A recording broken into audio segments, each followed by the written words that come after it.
How's it going? So our question is, what is the orbital altitude of a geosynchronous satellite? Derive the answer. So I didn't know what a geosynchronous satellite was when we started, but that is just a satellite that is orbiting the Earth, right? And so the orbit matches the speed of the rotation of the Earth, right? So it would look something like this, and from the perspective on Earth, you're going to see the satellite in the same spot in the sky, which has a lot of uses. Some of the things we're going to need to solve this problem are these constants: the mass of the Earth, the radius of the Earth, and Newton's gravitational constant, big G. So to solve this problem, we're going to write out some equations. F equals ma. So the net force inward is going to be equal to the force of gravity, which we can write as such. Okay, so we have that written as big G times m1 times m2 over r squared, and that is equal to m times r times omega squared. So next we're going to find omega. And so omega is equal to change in theta over change in time. For this equation, we know that we're going to have a change in 2 pi radians over 24 hours, right? Because we're going to have one rotation in that amount of time.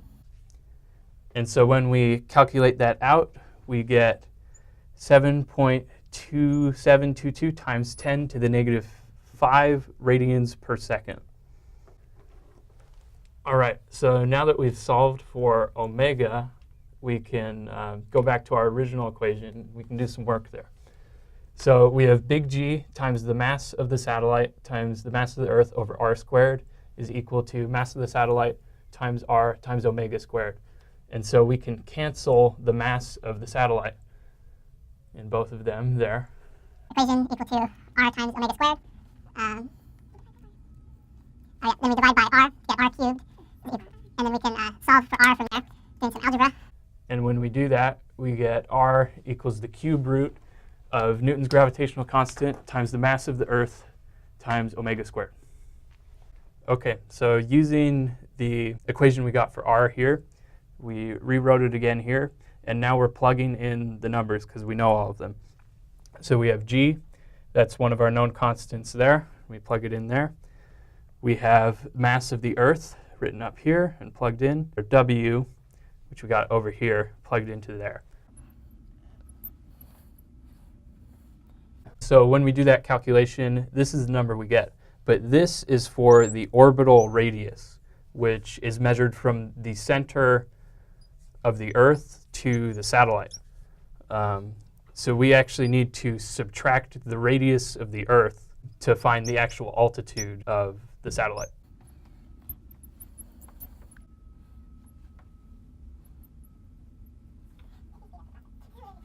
OK, so we solved for this, and like I said, we're going to subtract the radius of the Earth from that calculated number to find the altitude. And so that's what we do here. Here's the r we calculated, which is the orbital radius, and we subtract the radius of the Earth here, and this is what we get. 3.58543 times 10 to the 7th, and we're going to rewrite it a little bigger here. Converted to kilometers and miles, that would be 35,900 kilometers and 22,307 miles. Thank you guys for watching. Make sure to like, comment, and subscribe.